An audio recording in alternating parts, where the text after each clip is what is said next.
Well, I don't know if you can chalk this up to bad luck, just continued poor offensive performance, maybe a lack of defense, maybe all three. But just another game where West Virginia has to come back from a large deficit. They're letting the game slip away. They have to work hard to come back. And for the second time in a row that happens, this time they're not able to hold on. As the Mountaineers fall to Oklahoma State in Stillwater by the score of 91-84, pretty much what little tiny sliver of hope there was left for them to get into March Madness, and there was still a sliver of hope, believe it or not, based on Joe Lunardi's latest projections. Whatever little sliver they had, pretty much gone now. They needed this win bad. Oklahoma State was also not on the bubble. We're just under the bubble, and Oklahoma State had a lower net ranking than West Virginia did, and only had one quad one win on the season. They now have two because they just now took out. Well, maybe this might have been a quad two win. I'm not sure how it stacks up. Nonetheless, uh, the Cowboys were able to come out on top in this one. Chance Moore tried hard to will this team back in the second half, did a pretty darn good job of it. I thought he played well. Trayson Eaglestaff and Honor Huff. See, that's why I said the bad luck part. This West Virginia team finally comes out, puts some points on the board, plays better offense than they've played in the last 4 or 5 games, shot 39% from three. Really one of their better offensive performances of the season, yet they give up even an even higher shooting percentage from three and give up 91 points. So it's like, why can't us West Virginia fans get a West Virginia team to play good on both sides of the court or field at the same time in the same game? When's the last time that happened? I can't remember it.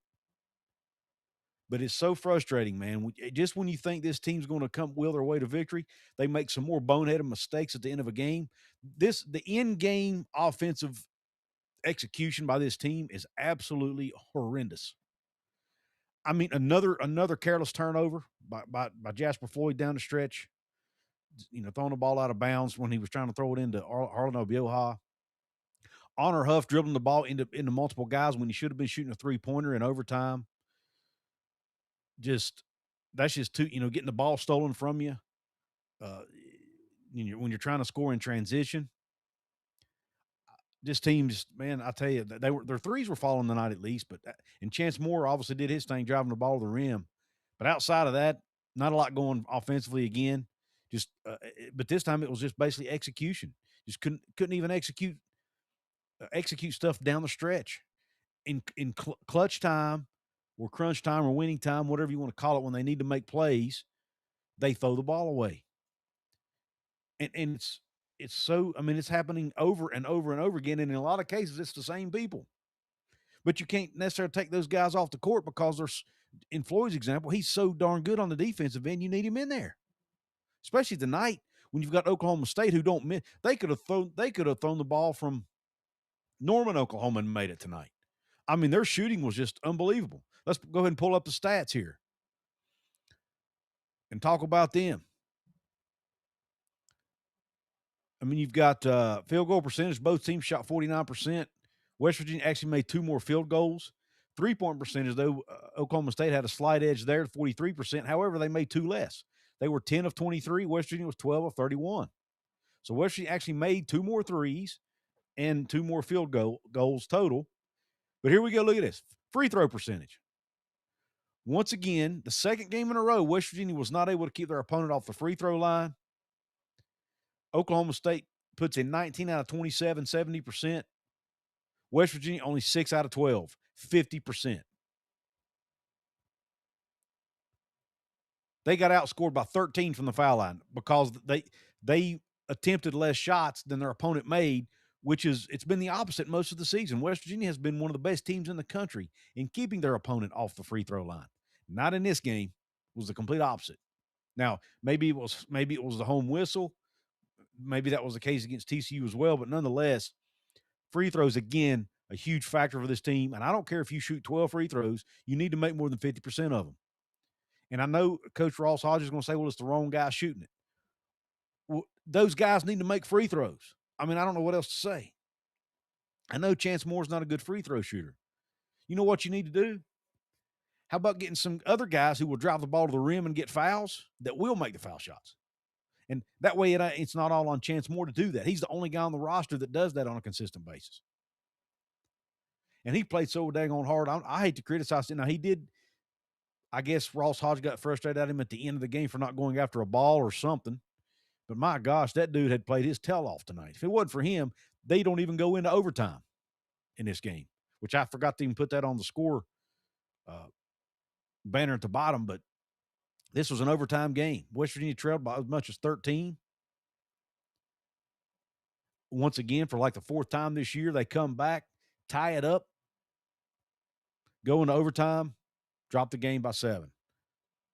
Got completely away from what they wanted to do offensively in the second half. Now, some of that you might be able to credit Oklahoma State's defense. They did do a pretty good job on Honor Huff there in overtime. So give hats off to them for that. But let's go ahead and continue with the stats. I'm so frustrated with this free throw shooting, I can't see straight. Turnovers, you turn it over 11 times. You can't do that. When you're a team that struggles offensively the way they do, you cannot turn it over 11 times. 11 turnovers is not always terrible for most teams, but for West Virginia, it's huge because they need all the possessions they can get because they struggle to score so much. Those 11 turnovers cost them 15 points. Total rebounds, they got out-rebounded by 7, 40-33. Got defense. Most of that was on the defensive glass where they got out-rebounded 27-21. They actually held their own on the offensive glass, only got out-rebounded 13-12. West Virginia was 17 second-chance points, so they were able to make up the gap on the free throws, or not the whole gap, but at least a big part of it there. Bench points, Oklahoma State 33-21. Points in the paint, 42-40 in favor of the Mountaineers. Fast break points was even.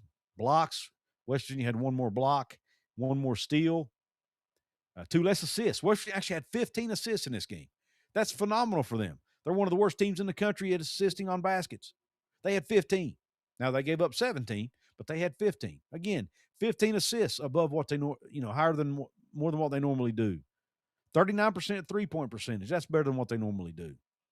Doing well on the offensive glass. What are the two differences? 50% free throw shooting and points off turnovers and just not making plays at winning time. Not making plays when you need to make plays. When it came down to crunch time, Oklahoma State was able to make plays. West Virginia wasn't. Some of that you could have said was the whistle. I didn't think the whistle was terrible. Now, were there some calls that I thought were ticky-tack called against the Mountaineers? Absolutely. But again, it's a home whistle. It happens. It happens a lot. But I didn't think it was atrocious. I didn't think the officiating was atrocious. I thought it was okay. Wasn't great, wasn't terrible. But was not the reason they lost this game. Now, there were some missed calls down the stretch. The announcers mentioned the carry call that they didn't call against Oklahoma State. Honor Huff got fouled coming off the screen there late that they should have called, but still, you can't turn the ball over late in the game like that in crunch time. And you can't shoot 50% from the free throw line again. And you can't give up 20 and I don't know, I guess they gave up 27 defensive rebounds because Oklahoma State got off 63 shots. But still yet, the rebounding was not really a huge issue in my opinion. Not tonight. I mean, you got 12 offensive rebounds, and they still got 27 defensive rebounds. So there was just a lot of rebounds to be had tonight. It just comes down to making winning plays, man. At the end of the day, this game was all making winning plays, and who made them and when they made them. That's what it all boiled down to, in my opinion. Let's look at the plus minus a little bit. Jasper Floyd +8, surprisingly. The only Mountaineer positive in the plus minus. He had 7 points on 3 of 6 shooting, was 1 of 2 from 3, had 5 rebounds, 7 assists, and only 1 turnover. The 1 turnover he made late, though, was critical. So, Jasper Floyd did not play a bad game overall and was +8 on the plus minus. So, got to give your hats off to him there. Honor Huff, 20 points tonight, had a good night, 6 of 13 shooting, 6 of 12 from 3. We'll take 50% from 3 all day long. 2 for 2 from the free throw line, 3 rebounds, an assist. But he did turn it over 3 times. Got to clean that up. Trayson Eaglestaff, great game from him. 18 points on 7 of 13 shooting, 4 of 8 from 3-point range, 4 rebounds, 2 assists, 2 turnovers, 2 steals, and a block. Good game by Eagle staff. He really did a lot of good things tonight. I saw a lot of good hustle plays out of him. I thought he played a good game. Hats off to Trace and Eagle staff. Oklahoma 6 points, 3 total rebounds. It's not good enough. Amir Jenkins, no points, but only played 13 minutes. Oklahoma only played 19 minutes in this game. We're starting to see his minutes dwindle, and we're seeing Chance Moore's minutes go up a little bit as he played 23 minutes tonight. They went to that smaller lineup a lot more tonight. Chance Moore, 14 points on 6 of 10 shooting, 2 of 6 from the free throw line, man. Cannot have it when you're the guy who likes to drive it to the rim. You have got to make free throws. He had 10 total rebounds, a double-double by Chance Moore tonight. Chance Moore, great game. Great game.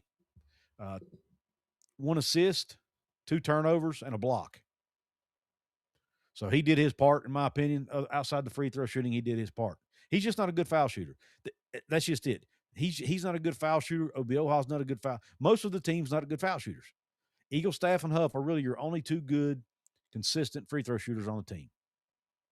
But they don't. But they like to shoot the ball from the outside, especially Huff. So they don't get fouled a lot. And then Lorient had 12 points and 3 rebounds, so he played a decent game tonight. Also had a block.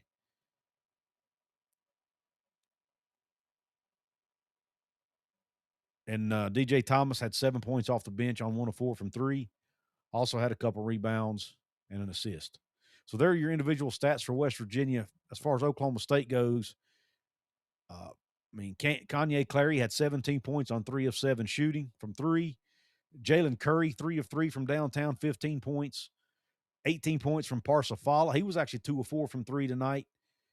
He was a huge factor in this game, in my opinion. He flat out outplayed Harlan Oklahoma tonight when Harlan was in the game. Fala even had 8 rebounds, 4 assists. He might be my MVP of this game for Oklahoma State. Parsifala, their big man. He played a really good, solid basketball game. West Virginia didn't really have an answer for him. Ryan Crotty had 3 points. Roy Anthony and Chris Coleman, or Christ Coleman, however you pronounce it, had 10 apiece. And then Andrzej Vukovic had 12 points. He also had 2 steals to go along with those 12 points. So I'm looking at balanced scoring, 17, 10, 10, 18, 15. I'll be interested to hear what Ross Hodge has to say in his postgame presser about West Virginia's defense. The defense wasn't as good tonight as it has been, but I felt like Oklahoma State really put the pressure on West Virginia by getting out in fast breaks. When you have a team like West Virginia who likes to shoot so many threes, you're going to get a lot of long rebounds. That kind of plays right into Oklahoma State's hands. They like to get out and run and get out in transition. That's what you're able to do when you shoot a lot of three-pointers. And that's what happened tonight a lot in this game. So, Oklahoma State got 27 defensive rebounds. A lot of those they were able to turn into transition baskets. And, they were making their three-pointers tonight, 42% from 3. Some of those were contested. Some of them were not. But even the contested ones were going in. Sometimes you just got to tip your cap to the other team. And some of those threes that Oklahoma State made tonight, you just got to tip your cap to them. But this pretty much blows West Virginia's chances of getting in the big dance, whatever chances they had. I think we all know that already. They do have, BYU coming into the Hope Coliseum next week. Hopefully they can bounce back and get a good performance there against the Cougars. A.J. DeBonce and company, it'll be interesting to see how they bounce back. That's 3 straight losses for the Mountaineers. 2 on the road, 1 in the Coliseum, which is still a haunting loss to Utah. They just should not have lost that game. Utah, not a very good basketball team. But nonetheless, that's where we are tonight. Let me see what you guys have to say. Let me say this too. I also thought the offense at times just, it's been a theme all year. Sometimes the guys stand around too much. They get stagnant. They don't want to move. It's like their feet are in concrete.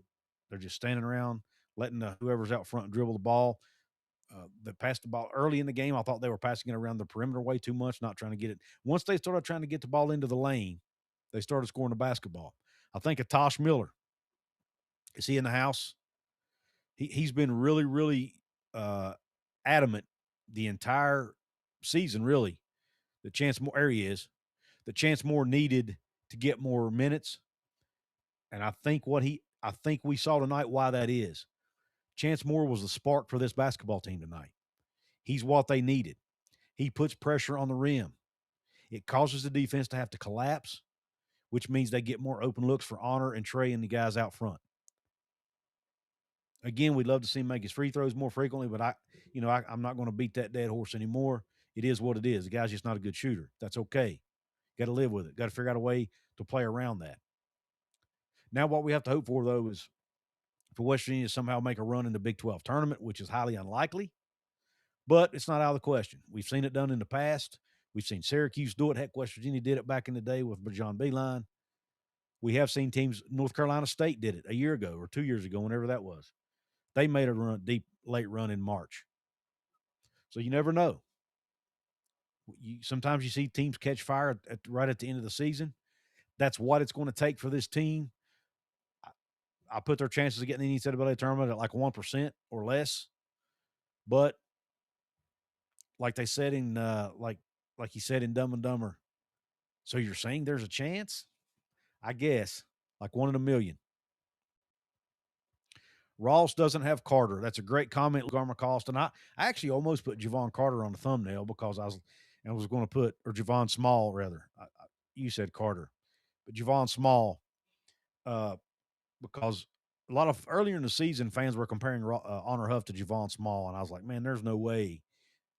Honor Huff is an elite shooter at times, an elite scorer at times, but Javon Small was an elite player. He could do it all: rebound, pass, play D, shoot. He could do it all, right? Honor's not necessarily that guy. Not taking anything away from Honor. He's a different player. He's a scorer, an elite scorer. But his size limits him a little bit. Javon was 6'4" and still able to shoot. Not shoot. He doesn't shoot it the way Honor does.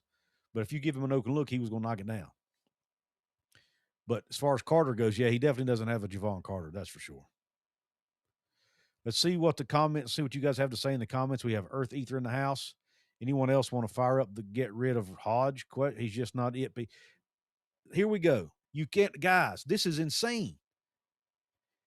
He hasn't even coached a full freaking season yet. And he doesn't have a ton of talent on the roster. Give him a break. Why are you wanting to fire a coach? I've never known our fan base to want to fire a coach in one season, ever. This is the first time I've ever known it. And why is it him? One of the nicest guys we've ever had in Morgantown. One of the best defensive coaches we've ever had. And you want to kick him out? It's ridiculous. It's absolutely ridiculous. Anyway, all right. Thank you for getting off the soapbox. I'll get off mine now. Raven says, shocker, we lost again. Jacob Yoho says, Haas has to go because nope, I'm not even going to read that comment. WVU Fan 13 says, watching this team is so frustrating. We jacked 21 threes in the first half, drove the lane and got back into the game in the second half. The lane was open all night, couldn't hit a free throw or even get to the line. You nailed it. Ears and Steelers says, Ross Hodge is Nick Saban of Neil Brown's. We are done, says Raven. I agree. Jack Williams, as being a WVU fan, is like getting kicked in the nuts over and over again. The team's not horrible. They are horrible offensively, Mark. I'll give you that one. They are horrible offensively. They are a bad offensive basketball team, have been all year. Daniel Gigax in the house says, hi, Couz. Looks like I'm buying tickets for the Crown Tournament in Las Vegas. Brother, you enjoy that. I am not buying tickets to that tournament. I love Las Vegas. Don't get me wrong. If I came to Vegas, I don't even know that I'd go to the Crown Tournament, to be honest. Maybe you and I ought to plan a Vegas trip sometime, brother. Let's do it. Mike Young says, stopped watching and listening.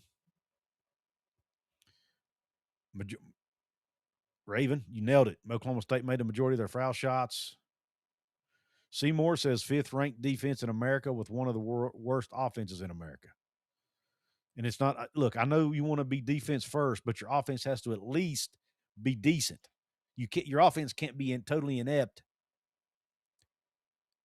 It's okay. Obviously, you want an elite defense, but a totally inept offense isn't going to get it done. I don't care how good your defense is. Because when you play a really good offensive team, you're not going to be able to stop them all the time. And there are going to be nights when teams just make shots, like tonight. It's happened multiple times. It happens every season. You have some games where teams just are making their shots. They're on a hot streak. Your offense has to be able to match that. And West Virginia almost did to an extent. But again, down towards the end, Oklahoma State made their shots in crunch time. West Virginia did not. Oklahoma State didn't turn it over in crunch time. West Virginia did. Huge differences there. Tosh Miller says Chance goes hard every game. He's really athletic. That one series there at the end of regulation, that one possession, I think he got 3 offensive rebounds. Now, I'll admit one or two of those is because he missed his own shot. But the hustle he showed on that possession to get those offensive rebounds and finally get the ball into the basket was phenomenal. Hats off to him for that. He deserves a lot of credit. Again, him, Honor Huff, and Trace and Eaglestaff tonight all played their butts off. All played really well. Now, Honor again, he turned it over too many times. He turned it over 4 times. You can't have that. And he made a boneheaded decision at the end of the game again, just like Jasper did. But man, overall, he played a good game, especially from as far as making the shots. Kenny Evans in the house says can't keep being down in teens and come back all the time. Again, Ross has talked about it. It's a recipe for disaster. Batman Rock says, Couz, I've never seen Karma in real time. That was wild. Dribble the clock out next time. That was wild. I'm not sure what you're referring to be honest with you. Keep in mind, I didn't watch the last 5 seconds of the game or so. So did I miss something at the end of the game?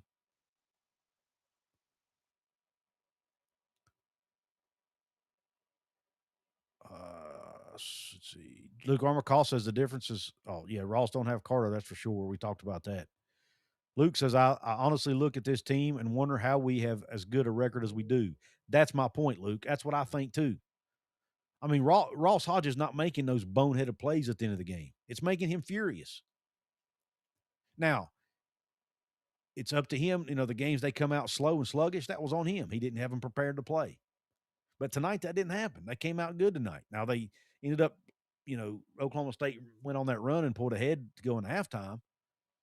But they didn't come out slow tonight. So they did whatever they did, it was better.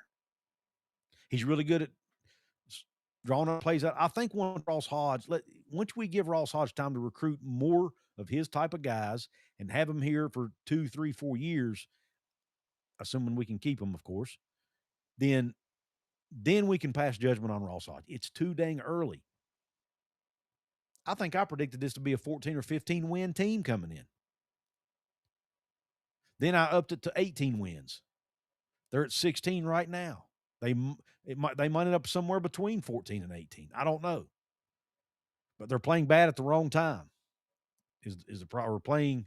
They're losing games at the wrong time.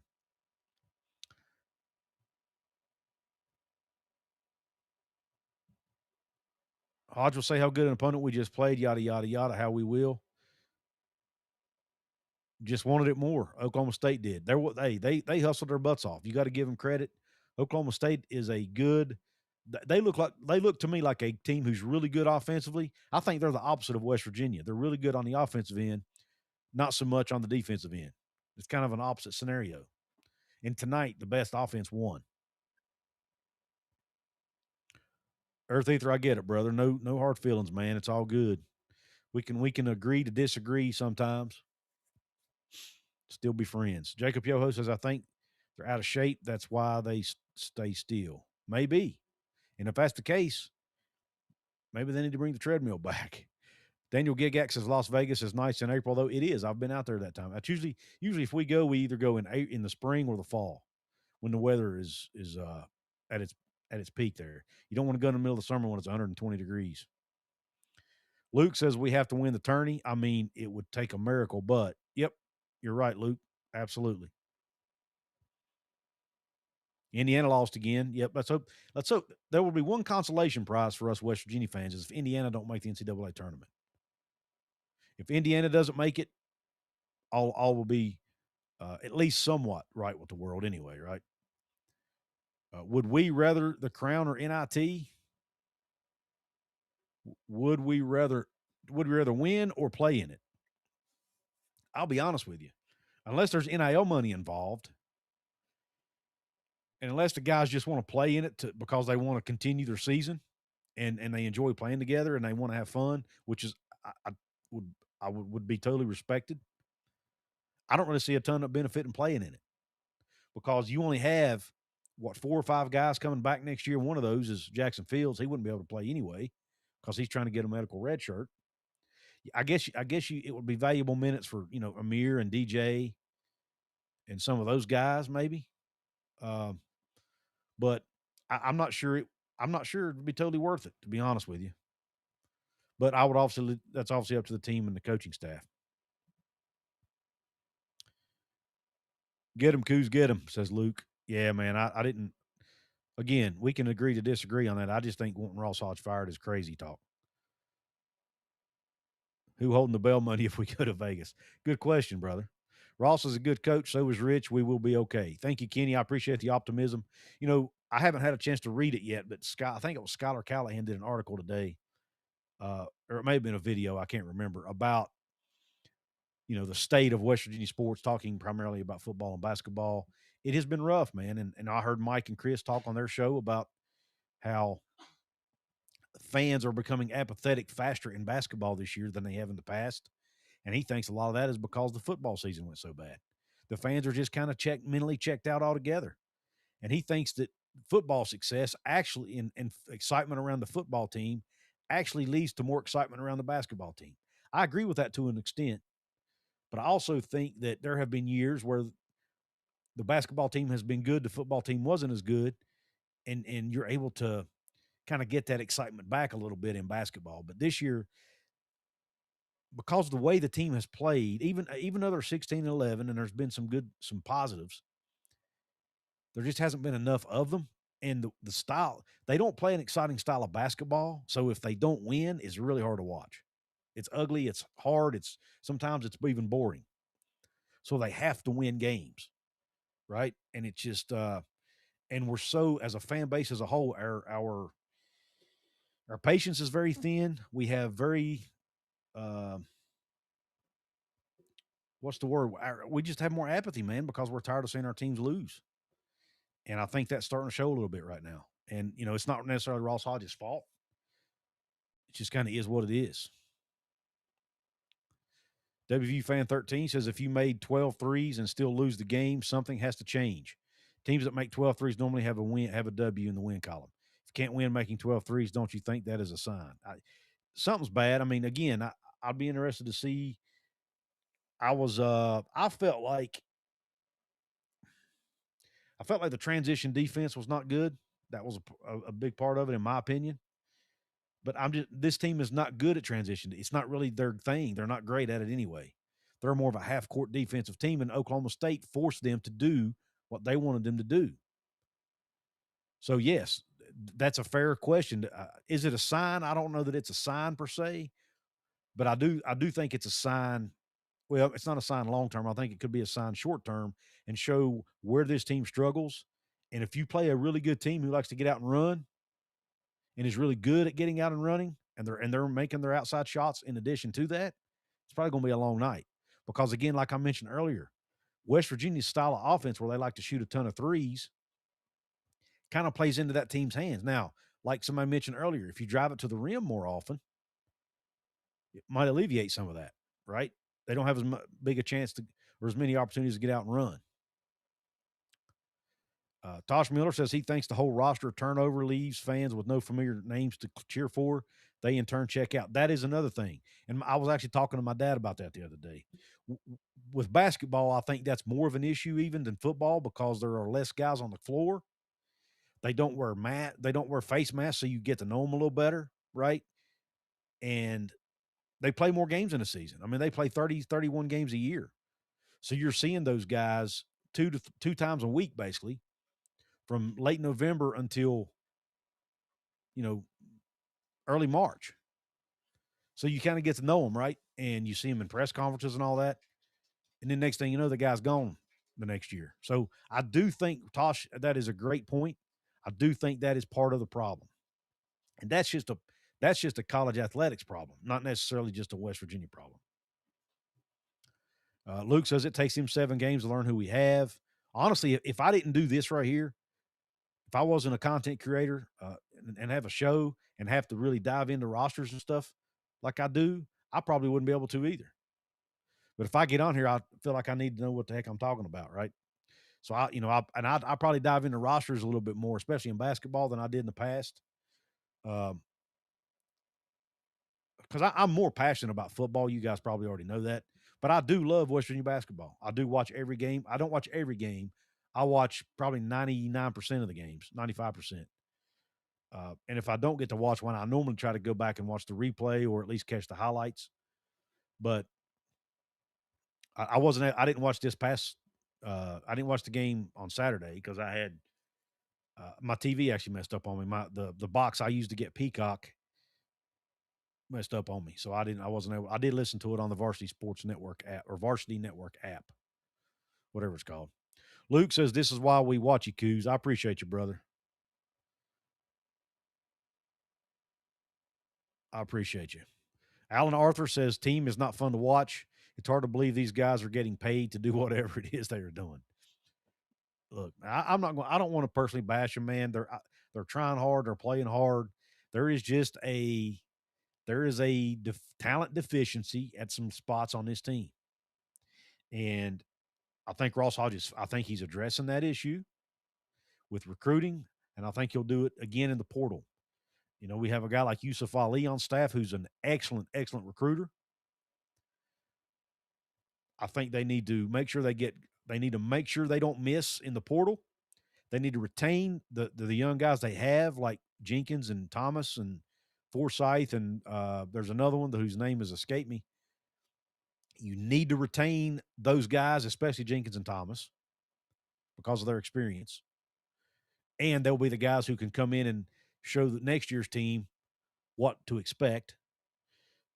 We obviously know about the freshmen coming in, but you have to hit in the portal. And in my opinion, you need to make some tweaks on how you coach offense, whether it's assign a coach as like your quote unquote offensive coordinator and let him run the offense. Do something, because whatever you're doing now is not working. And hey, maybe getting better talent fixes that for you. I don't know. Maybe you just need more dudes. Maybe that's the case. Maybe getting more dudes like Miles Sadler and Aliu Dioum and, Jackson Fields comes back and is actually healthy. And DJ Thomas and Amir Jenkins improve a year. Maybe Jaden Forsyth ends up being the player they thought he could be. All of that stuff. Maybe that solves the problem. I don't know, but whatever it is, they got to figure it out.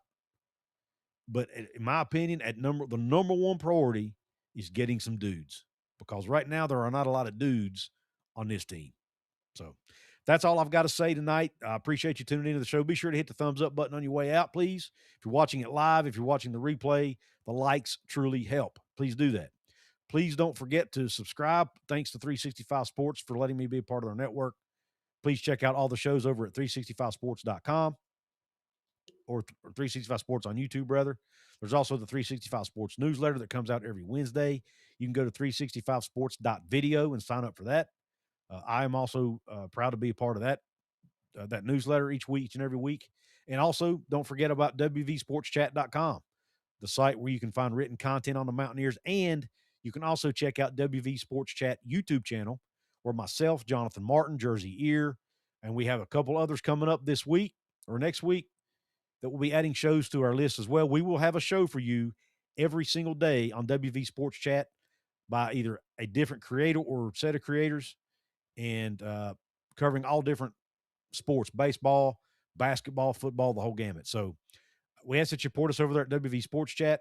Thanks for tuning into this show. Hope the rest of your day or night is top shelf. God bless you, and Q Country Roads.